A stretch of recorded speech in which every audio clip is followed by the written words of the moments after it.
How are you? I'm good. I'm great. I enjoy my life. Okay, happy to hear that. How's your day going? It's a good day, you know?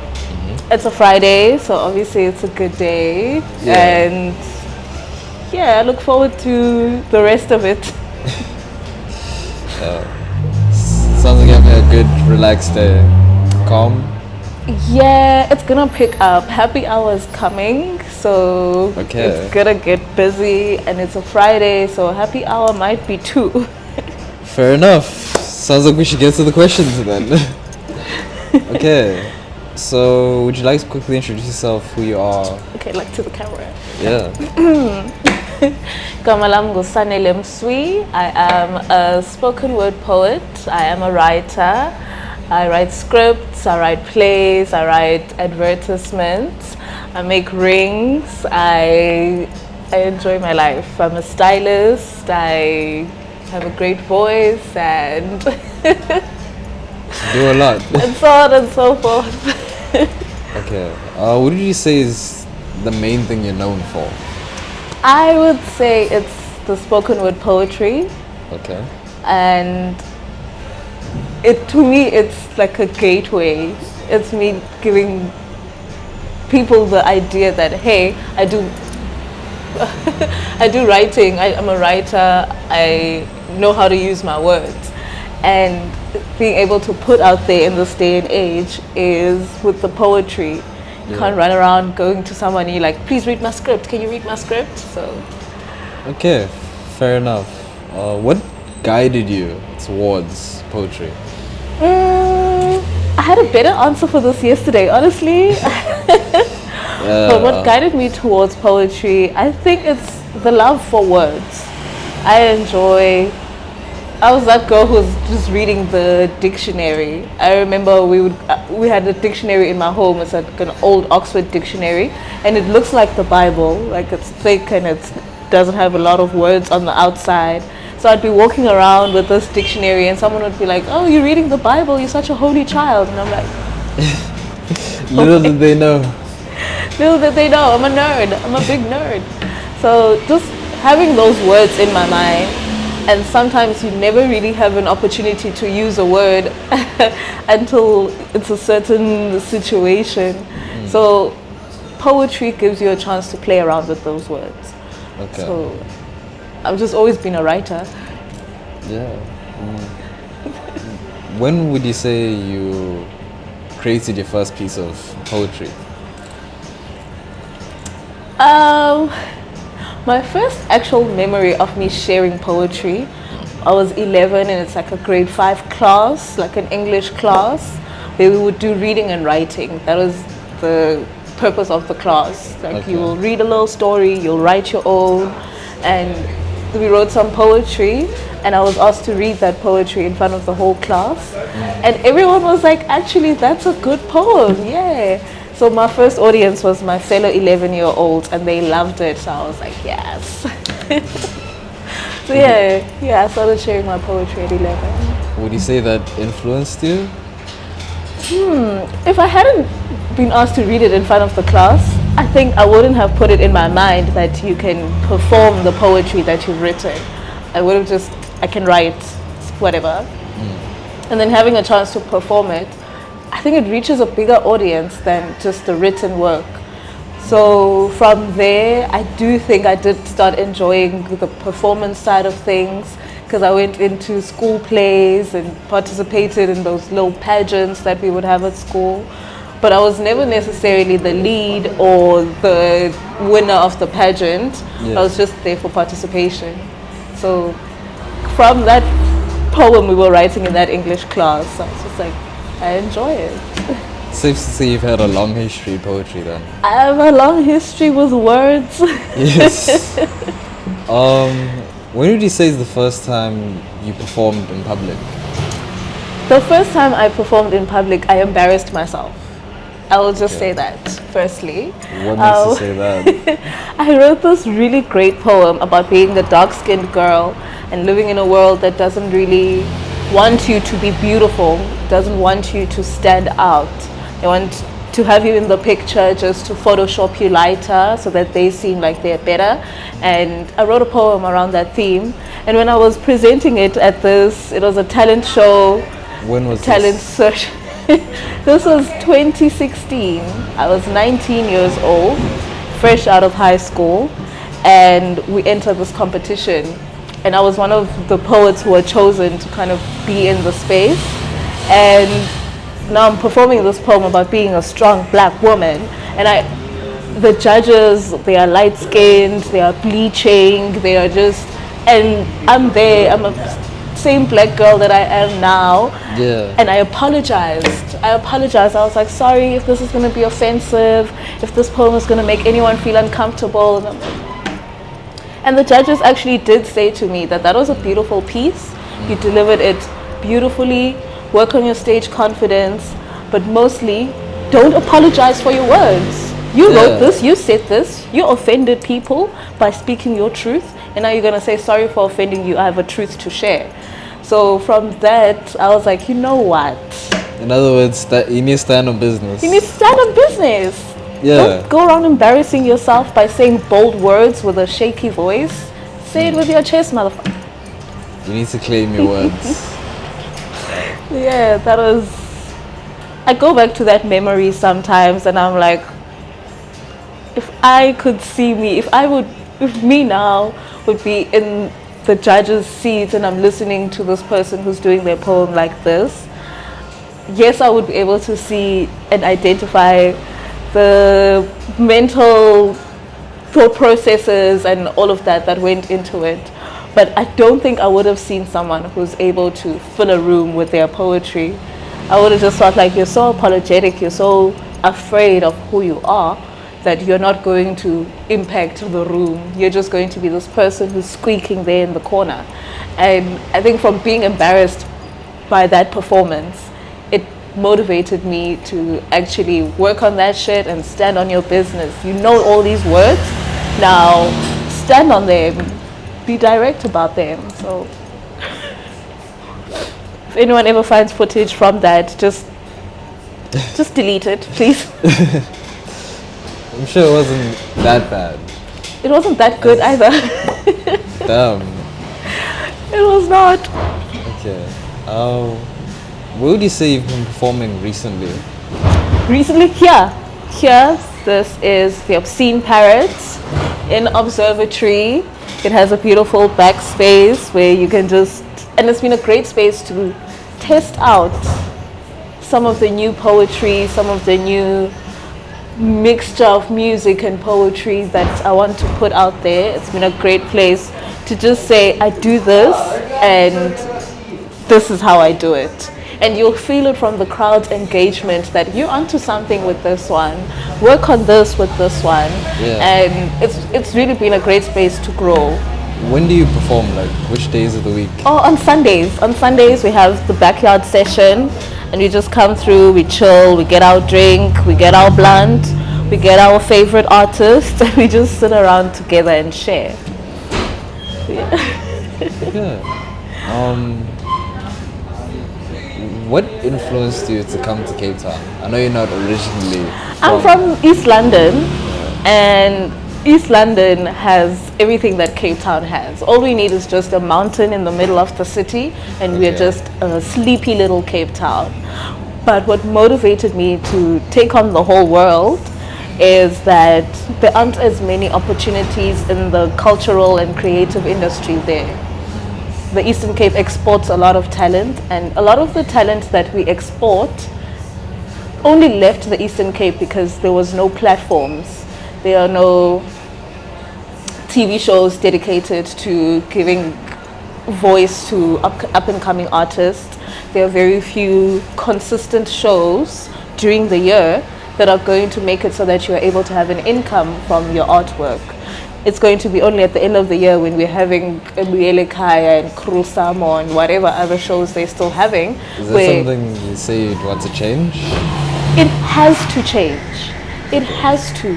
You can't tell me that we have beautiful views, we have the ocean, we have the Amatola mountain range, and we don't have a city that's dedicated to nurturing artistic talent, especially in a province that is known for having talent that is exceptional despite the odds.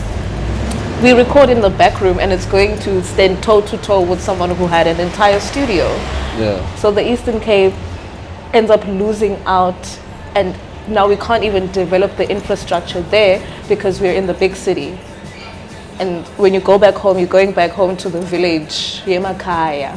Whereas if there was a way to make sure that there is resources available for the creative industry in the Eastern Cape, the artwork, the artistry, the music, the films that would come from the space, but we're always having to export and say, come to the big city where we can exploit you, and then you go back home when you're hungry and desperate, and now we must put together our 5 rands to buy you your house.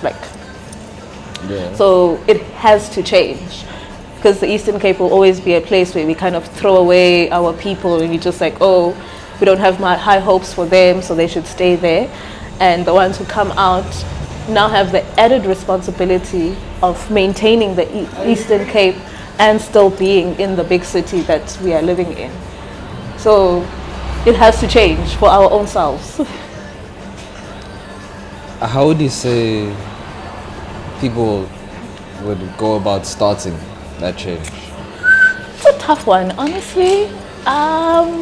There are people who are in the offices at the Eastern Cape Provincial Arts and Culture Department. There are people who are with DISRAC, which is the Department of Sports, Recreation and Arts and Culture, who are big time gatekeeping finances that could be going into art centers. They are misappropriating funds that could be used to put together programs that are going to nurture young artists. And a big part of the cultural and creative industry in the Eastern Cape is dependent on artists being starving, so that we are able to kind of take the best of the best and give them small remuneration so that we can still say we have people to call on. So it starts by having artists be in charge of artists, not having businessmen who are only here to exploit us to be the ones who are like, oh, okay, you can do this, when you don't even know what I need. You don't know. Thank you for coming to my TED Talk. No. You say that they are not, like, within the department, they're not managing the funds correctly. Yeah.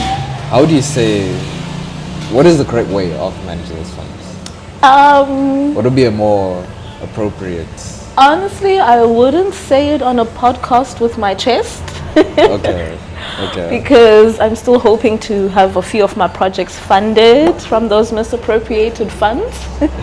Okay.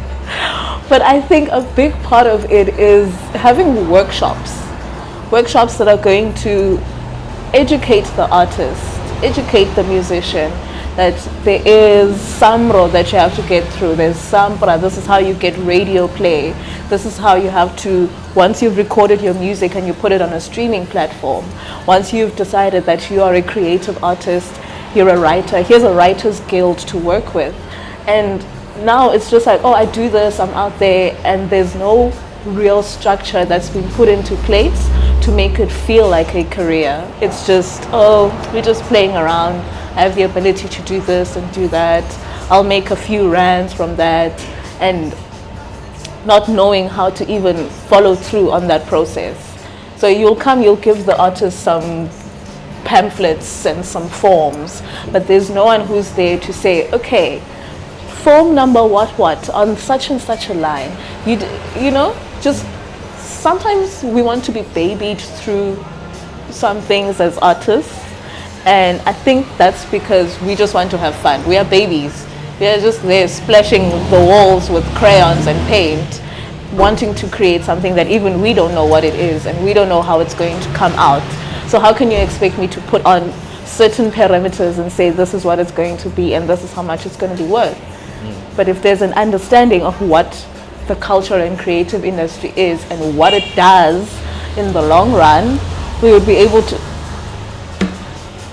Okay, it sounds like there's a lot. There's a lot, and especially in the Eastern Cape, where it benefits everyone for us to be the ones with the lowest pass rate. There has to be someone who kind of has to be the black sheep, but no one is saying to the black sheep, okay, this is how you can improve your life. So looking at that and knowing that so much of the talent that's out there is kind of fumbling a little bit, and it's very much due to the fact that no one is sitting down with artists and identifying the smallest problem that they have. They're just like, oh, you don't have distribution. And then they're like, oh, take your song to radio. And this person's song is being played on radio, but they're not getting the money because they don't know there's an entire process on the in-between. So that's how it can be fixed, by identifying the smallest problem. Okay. Have you studied? No. Okay. What have you studied that has led you to this path? Okay. When I was 16, I wanted to be a journalist. So I went to the Daily Dispatch in East London and I said, yo guys, I'm just a kid, I'm just a girl. Please, how do I get into journalism? And I did an internship with them for a couple of years, coming in and out. And then when I was 19, I decided to study journalism. Did a correspondence course with a school that is in Cape Town while I was in the Eastern Cape. And from that, I'd go to newspapers and production companies and radio stations and say, I'm studying this via correspondence. So I have the theory, now I have to get the actual practicals. And from that, I started just being in the space and working with people. So I studied journalism with Oxbridge Academy, and then I studied creative writing. And that opened a lot of doors. How so? Not just in the journalism field, because I wanted to be a field journalist. I'm going to be there, I'm going to catch people's stories in the moment, I'm doing this. But there are more stories than just the one you went there to report on. So it branched out into many things. Yeah. Okay.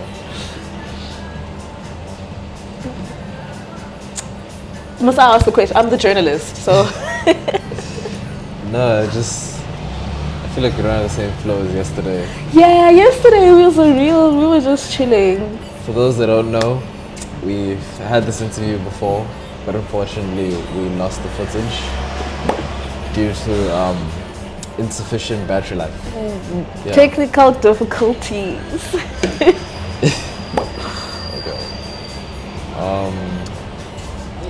We focused a lot on your inspirations yesterday. Would you like to list some inspirations you have within the poetry industry? Some of my top-notch inspiration, like top of the list, always inspiring me. Everyday people, regular people. There's poetry everywhere. There's poetry in how you woke up this morning and chose to look like that. Like, yes, you did that.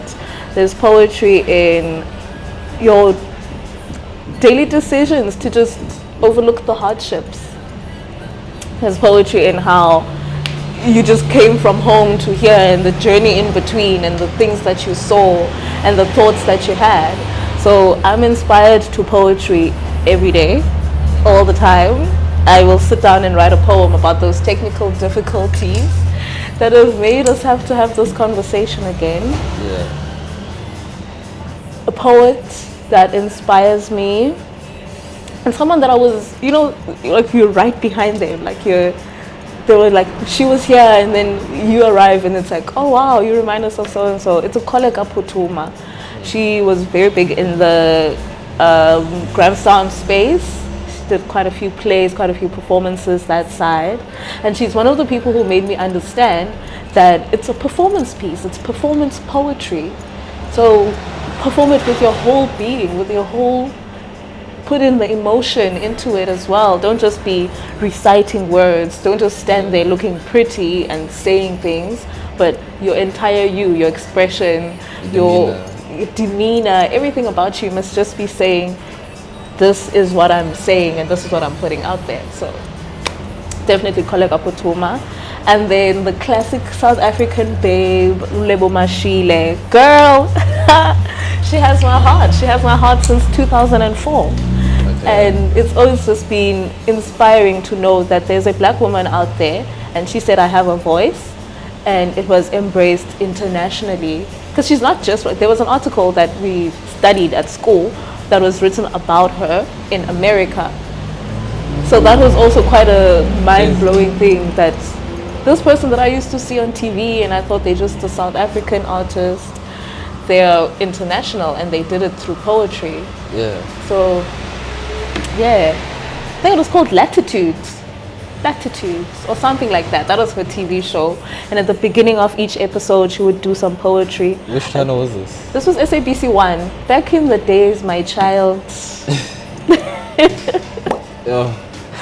Back in the days when content was still original, and they would have poetry at the beginning of the show. I think even the intro to it was poetry, and then every now and again in the in-between, poetry that is relevant to the theme of the topic of the day's show. And it was just to consider that with each thing you sit and you write new poetry, each time you just have a new poem for it. Ma'am, come on, that pen game is on another. Let me try that.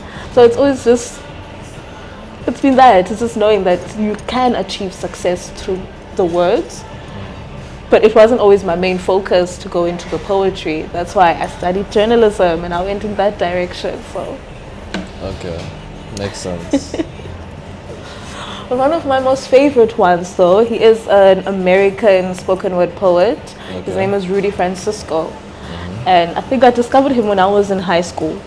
And I did write some of my poems according to some of the themes that he wrote according to, and I would go and try to understand the sentence breakdown that he would use, where this sentence is a full sentence, but the next sentence builds on that one, even though it is itself a new sentence. And if you read them both together, there's still a full sentence.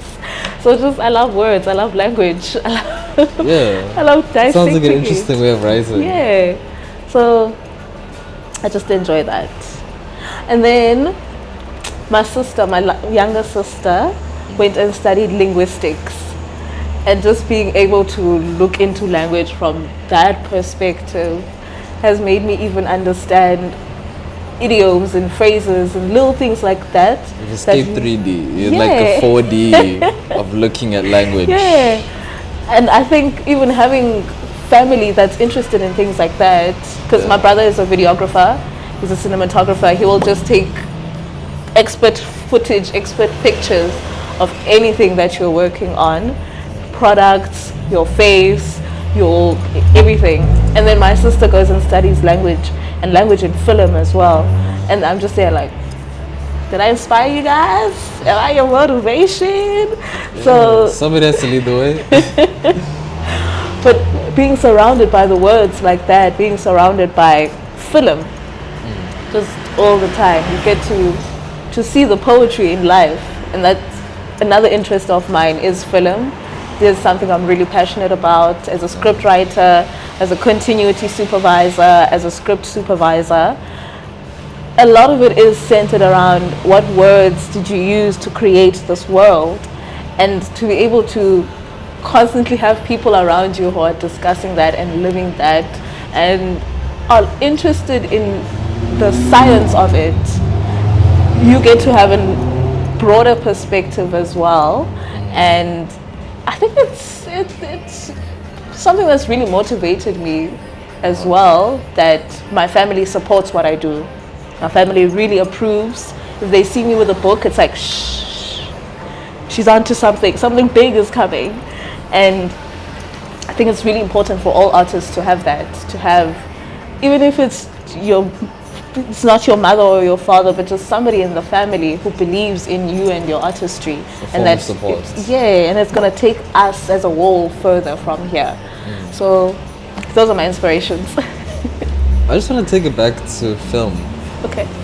I want to know your perspective when you talk about film. Do you mean film in general, all forms of film, or do you mean like classical? All kinds, but I'm a big fan of a romantic thriller. Okay.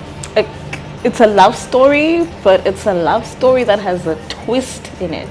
Yeah. And if it's a love story with someone who is twisted, even better. But a political crime drama is also something that I enjoy. And I love action movies. I love action movies, maybe because they have less dialogue and more action. So I'm able to even study the camera angles and all of that just by watching an action movie. But I enjoy working with production companies and developing their scripts. If you have an idea for a TV show or a TV talk program, I'll come and develop your idea so that it's something that is relatable for everyone. So I like movies and films and all kinds of productions, but it must have relatability, and it must be part of reality. It mustn't be that I'm showcasing a world that does not relate to us in real life. Even if it's a dystopia, it must still be one that we're like, this is real life. So film as a whole, Okay. I just want to be behind the scenes. I would enjoy that so much. What's your perspective on social media? Social media, my socials. Do you support it in the use of your poetry and whatnot? I don't use it as much as I could or to the best of my ability, but just by having one person share that this is where I am and this is what I experienced, people will go and follow me. More people than the ones that would say, oh, I've seen this person before. It's random strangers. So I just like, this is interesting. I wonder what else this person does. And even if it's not me who's there being like, hashtag #Mswi, no, even if I'm not the one putting it out there, someone will be like, oh, I heard about you, you've done this and you've been there. So social media does have a unifying power, but social media is also not real life. Yeah. People will see me having performed at 3 different things on their social media, and it'll just come to the assumption that, oh, she's jet setting, she's got all the money because she's performing in all these places. Whereas maybe some of those places I was just given the opportunity. Yeah. Maybe I just saw a mic sitting there and no one is holding it and I just jumped on that opportunity. People come to their own conclusions. Yes. So social media is not real life. I prefer real life. I'm a real life person. But social media does improve your real life somehow. If used correctly. If used correctly. But a lot of people use social media as a screen, something to hide behind. They would not say some of the things that they say on social media with their chest. They wouldn't say it in real life to someone's face. But because they're hiding behind a screen, they will feel like they're immune to or exempt of whatever the repercussions of that action is. And a lot of times we have come across young people who have ended their lives because of something that is social media related. So social media really can influence your real life if used correctly. Yeah. I had a better answer yesterday. Actually, it was a rant. I went on a rant yesterday. Yes. But today I've learned how to condense my answers. I'm a better person. Okay. So it sounds like the main issue you have with social media is that people tend to be not their authentic self. Yeah. It's an interesting point to raise. To that, I want to know, what's the line of authenticity within the artistry? A line of authenticity. Because where do we say it's authentic, and like at what point do we bring in creativity? Don't we tend to break that barrier? That is quite and I think psychologists would have a field day trying to break that down. You know, artists separating yourself from your ego and your super ego and just being that person who is an overall balanced individual. Yeah. But artists are known to have an alter ego. Yes. You are known to kind of have to step into the person you want to have present your work. Because, how would I put it? Like, you're still, okay, I use my name even is my stage name Sanele Mswi worldwide. But if I would use maybe my second name and say it's Princess who does the poetry, and now I would have to kind of step into that princess persona, and maybe Princess wears a crown when she's performing, maybe Princess wears a mask, maybe Princess wears big fluffy pink dresses. And then when you meet me and I'm Sanele and I'm behind the bar and I'm not even that same person, who are you going to say I am? Which one is the real me? So as an artist, you have the major responsibility of discovering yourself and knowing who you are in front of the camera and behind it and in your bedroom, and always being sure of who you are. Yeah. Because there's someone who's going to be all excited to see you, and maybe I'm not in princess mode. I'm just Sanele with crust in her eyes, and Princess would not be caught without a face full of makeup, you know? So knowing who you are and what you want to have represented as yourself is something that's really important and something to establish before you become an artist. Because some artists now will end up become full-on princess, and you're just like, but what happened to Sanele who eats a manina and some pap, and you're just like, well, I eat a shrimp, honey. Bring me the prawns. Because now I've stepped into this princess alter ego and I'm making it my entire personality. So authenticity as an artist comes in when you've discovered yourself and you know who you are, and you are sure that there are no outside influences that are going to make you have to be someone else. So as an authentic artist, you will know that I'm putting out there some really great creative work, and it's not because of an alter ego. It's because I am this person who has this ability to create.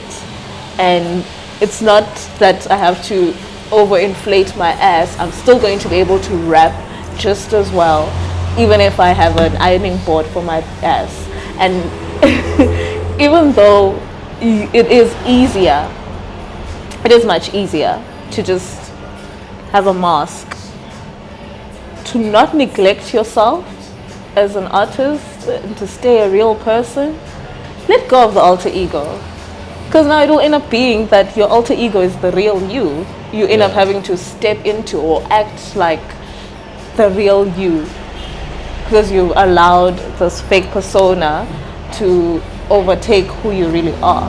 The question is, when people see you in real life, do they hold you accountable for your virtual self? Yeah, because I'm the same person. Okay. But they shouldn't. What makes you say that? Because are you going to go up to an Instagram model who uses all the Instagram filters and be like, ma'am, where are your doggy ears? But we know that this person is an Instagram influencer, and they're going to use whatever tools Instagram has given them to best promote themselves, best promote the platform. As a poet, if the tool that I feel like I can best use to promote myself is to walk around with a fountain pen, are you going to see me in everyday life and be like, hey, where's your pen? No.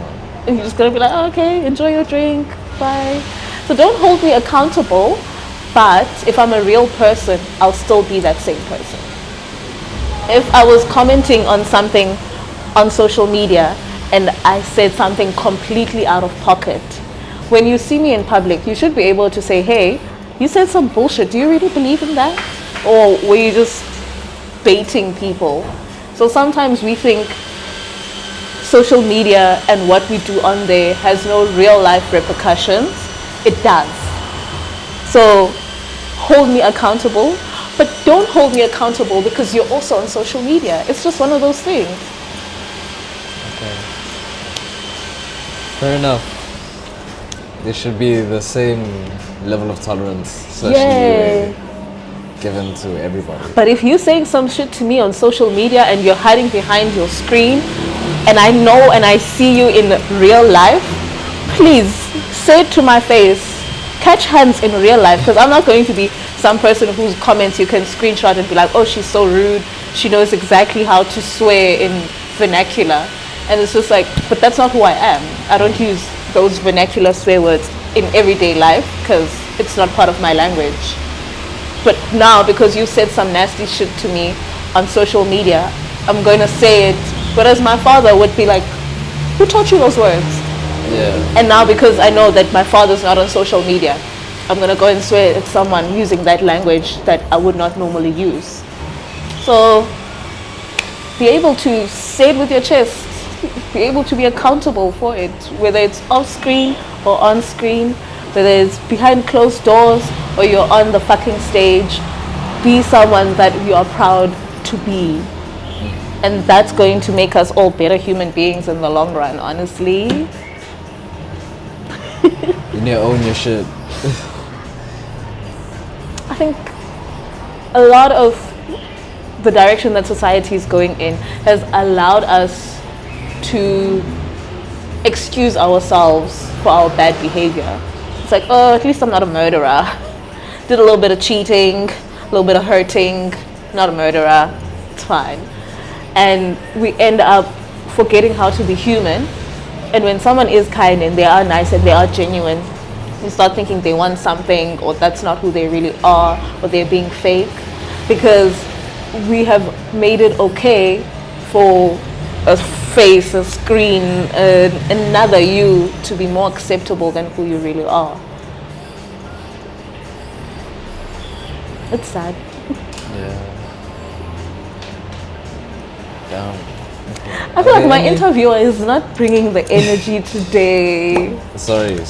Are you okay? Yeah, I'm good. Okay. Are there any particular styles of poetry that stick out to you the most?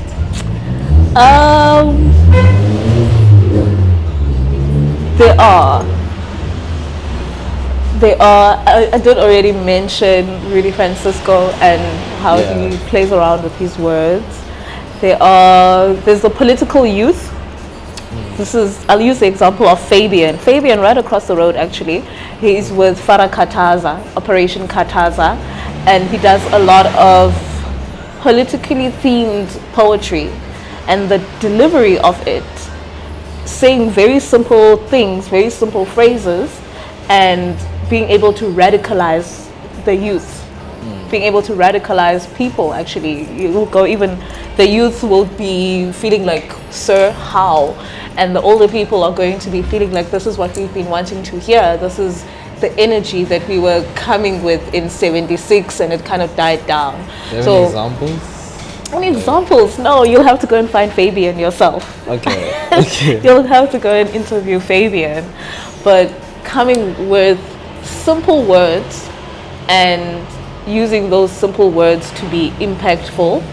And what they do, if the Operation Kataza, they include music. It can go towards rock, it can go towards some disco, it can go towards some folk. So being able to blend together your poetry with whatever genre is playing, that's an interesting way of doing it. And then another kind of way of doing it, it's my expose. I did mention Koleka Putuma and how it's an entire performance. It would be like you're watching a theater play when she's doing her poetry, and it's not even a one-man show, it's a poem. So yeah. And then there's of course Sanele Mswi. Have you heard of Sanele Mswi? Sanele Mswi does her poetry with a live band. Maybe a violinist and some keys and a bass guitar. And then the poetry is usually themed around... What kind of music do you perform around? Jazz. Okay. Jazz. I love me some jazz music. And jazz music will be playing, and I hear words, like words that goes with the music, words where the music could subside a little bit. Jazz doesn't have to have a vocalist. Every time it can just be a little jazz band and they're just playing amazing things. And when I would listen to that, I would just have words, and it'd be like you're a crazy person just talking to yourself.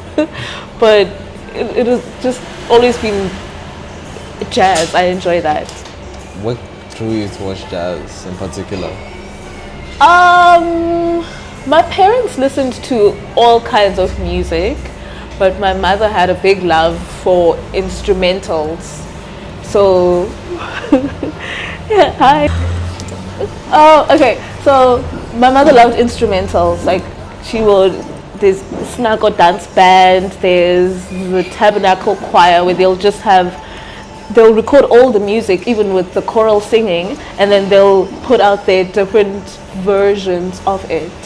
And my mother would collect all of those. There's Jimmy Swaggart as well, and Hans Christian Andersen, and she'd have all this music where all day we're just listening to instruments. She had an entire one where it's bagpipes from Scotland, and we're just listening to bagpipes the whole day. Damn. And as a word person, as a writer, you'll just be hearing words in your mind. It just happens. So when I eventually went into mixing the music and the poetry, it just happened. It just made absolute sense that jazz, because jazz can be a nice combination of some classical music. Jazz can go towards some Afro house, Afro tech, and you'll be dancing, but you can still break it down, mellow it out. So, jazz. I'm not a jazz singer, I'm a jazz poet. Okay. Very fine line. There's a fine line, but it has given me the added advantage of being able to write for jazz singers.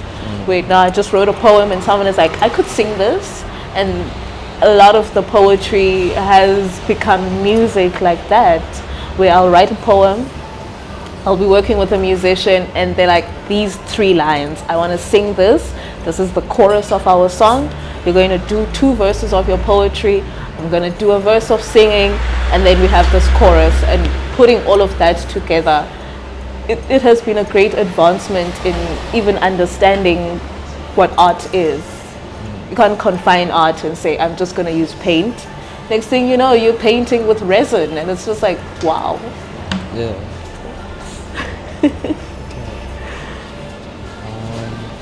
Are there any things or pieces of advice you'd want to give to young artists out there?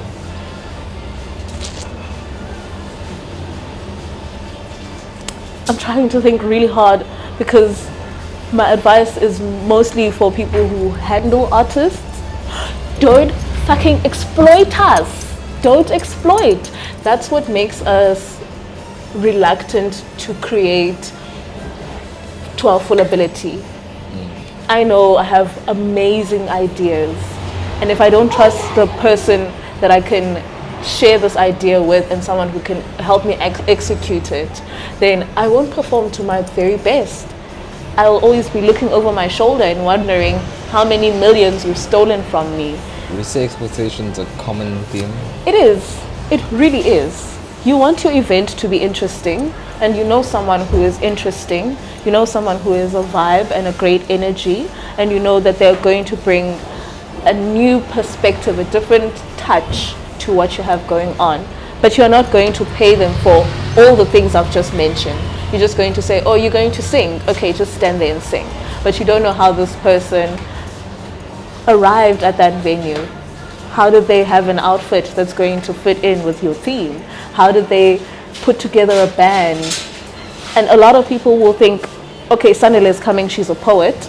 But Sanele, you know she performs her poetry with at least 2 musicians. But you're going to want to charge me for just the poetry, and you're just like, oh, that's 500 Rand.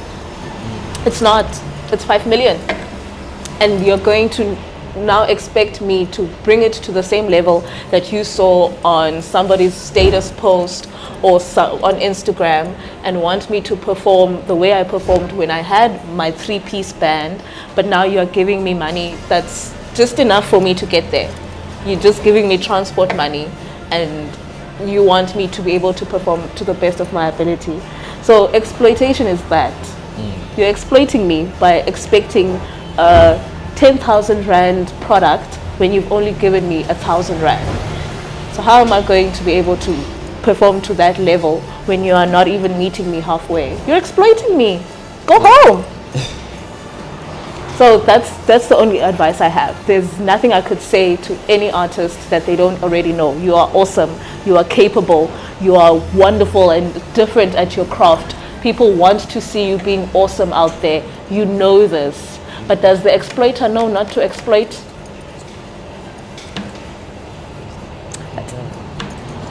What do you say is a long-term vision you have for yourself? It's a pretty simple one when I think about it, but it's one that it involves every part of it is a baby step. I'm a creative who comes up with original writing ideas. So having a production company that produces what I come up with, some Shonda rhymes of sorts with my Shondaland. We'll call it Mswi Kasa, and we're just putting it out there in the world. And being able to produce without having someone else kind of change your story, that's what I want. Yes, the music and the poetry is going to put me out there and get me into the spaces I want to get into, but I want to leave a finished product that is either an audio book or a written book or a film, a poetry film, where I record the poetry with the music and I put it out there as a CD or audio book or whatever you would call something where someone is speaking and listening to music, and to travel the world. That's it. That's it. Stories that we have down here in South Africa are international stories. There's someone who's living in a township in Goa in India who will learn something from the story of a little girl who is in Guguletu, and you will find that we are all one as human beings. Yeah, So all connected. that's the goal, to put out there that we are all one. No matter how different you think your story is, there's someone who is out there feeling the same way you are feeling. And film brings those people together. Poetry makes us aware of those emotions. And looking good while doing it never killed nobody. So let's do all of that and take it to the whole world. I feel like that's a positive note to leave things on. I think so. Yeah. I would like to put in a disclaimer that this interview was better even yesterday. So we improve every day. Yeah. Would you like to shout yourself out where people can find you? On the social medias, my name is Sanele Mswi, SANELE MSWI, at Aphrodite_Mswi. Aphrodite spelled AFRODEITY_Mswi. And that's who I am to the whole world. Yeah. Okay. That's it. Thank you so much, bro. I enjoyed that. No, thanks for showing up on the podcast and sharing your story. I appreciate it. Thank you. I hope to see more people, more awesome people that you have a chat with. And I said this yesterday as well. Actually, I said it when we had the real life chat without the cameras first. Yeah. That sometimes you don't realize how far you've come and how much thought and energy you've put into your artistry, you've put into your life and the goals that you have for yourself. You never realize how far you've come until you sit down with someone and converse about it. Not in a way that's bragging or in a way that is you crying over it, but just in a way that genuinely says sitting down thinking you're about it. sitting down, you're thinking about it, and Take you're a like, moment to hey, appreciate. that girl who embarrassed herself with the poetry that time Came a long way. came a long way. You've changed cities. Yeah, you've done a lot. It's good to sit down and just reflect. Thank you. That's Brainy Babbles with Sanele Mswi, and Siyabonga Shobi. I'm auditioning for being your new host.